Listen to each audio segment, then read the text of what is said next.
Nous voici donc au milieu de ce temps de carême. C'est la raison de l'ornement rose, milieu de l'Avent, milieu du carême, un temps d'arrêt, un temps de pause, où on peut faire le point. Et il me semble que cet extrait du livre des Chroniques nous aide un peu à réfléchir, en tout cas moi. Je ne sais pas vous, mais en tout cas moi.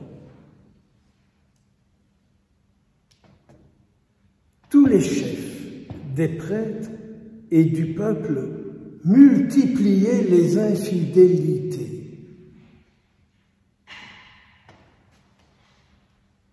Quelles sont les infidélités de mon Église?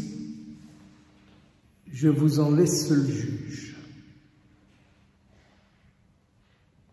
Mais il est clair que parfois, en ayant le souci de la pastorale du faire plaisir, je me demande toujours si on se met du côté du Christ ou de bien se faire voir. Mais je vous en laisse juge. Les infidélités des responsables des peuples, vous le savez où elles sont aujourd'hui.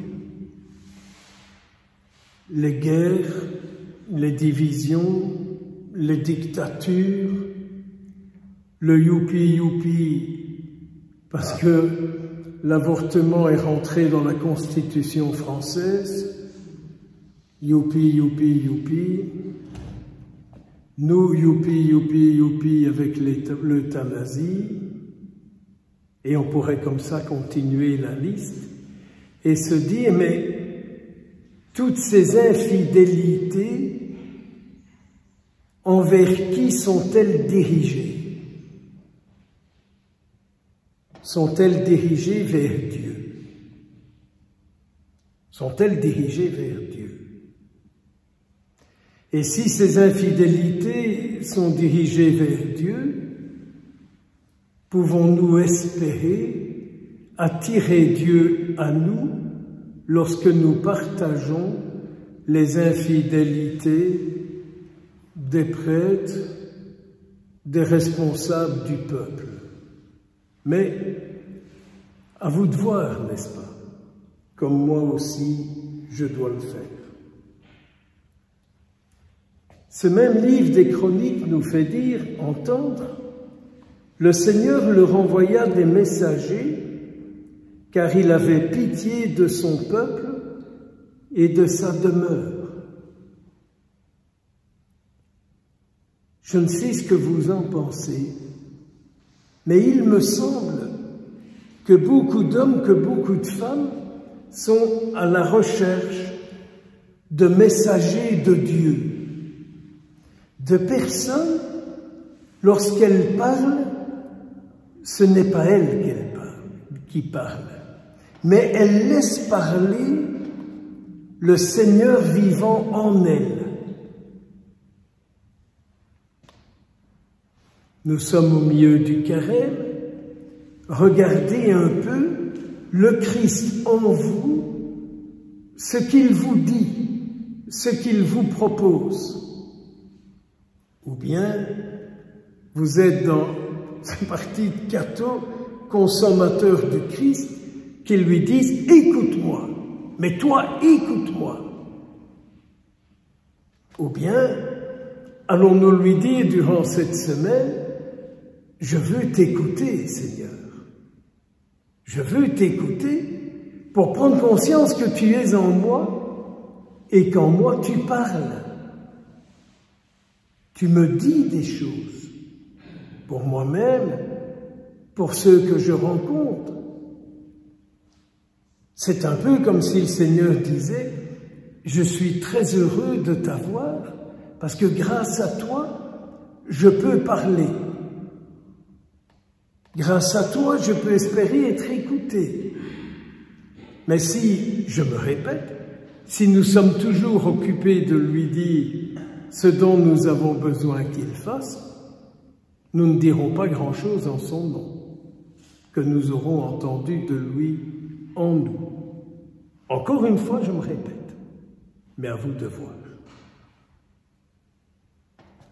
Mais il méprisait les paroles des messagers de Dieu. C'est très difficile de parler au nom du Seigneur, mais c'est très difficile.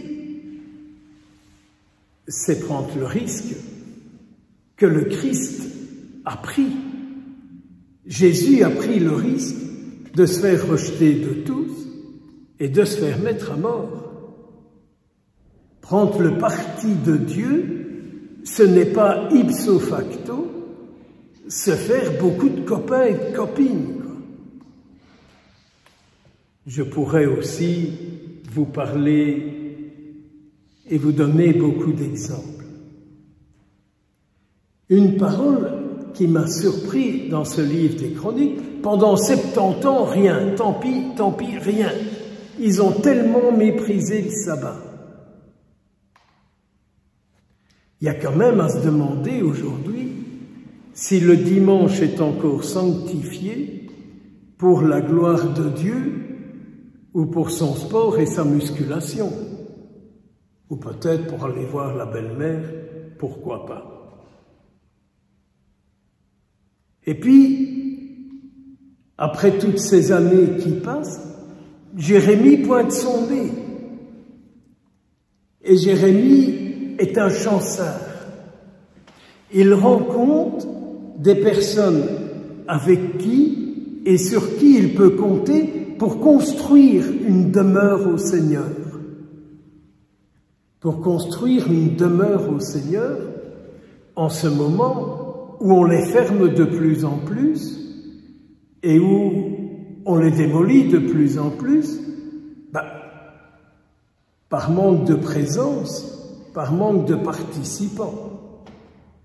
Là où il y a du monde, il n'y a pas de raison de fermer ni de démolir. Il ne faut pas se scandaliser sur une démolition. Il faut plutôt se poser la question du mais. Qui est là pour la construire? Qui est là pour l'entretenir? Qui est là pour la financer? Qui est là pour lui donner de la vie? Étant ici depuis 11 ans, je pourrais vous en dire beaucoup aussi sur qui est là pour financer, pour entretenir. Qui? Que deux fois je me gratte la tête et je dis, Seigneur, encore quelques cheveux gris en plus pour arriver à la fin du mois.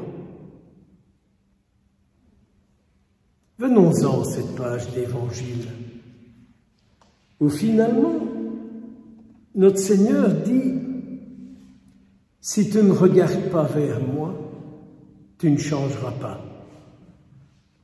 Regarder, c'est être en communion. Regarder, c'est prendre le modèle. Celui que je regarde, je l'écoute. Celui que je regarde, je lui donne de la place. Celui que je regarde. Une parole qui nous plaît, c'est lorsque Jésus dit « Ah, Dieu a envoyé son Fils dans le monde, non pas pour le juger, mais pour le sauver. » Maintenant, ça plaît à tout le monde, ça. Mais tout le chemin à parcourir pour y arriver, comme on dit en wallon, Tintin broc de violin. Regardez vers lui. Dans ce psaume, nous avons chanté que ma langue s'attache à mon palais si je perds son souvenir.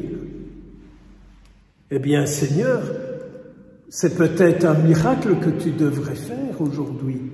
Attacher au palais la langue de tous ceux qui ne parlent pas ta parole, qui ne parlent pas selon ton cœur, qui ne parlent pas ton langage.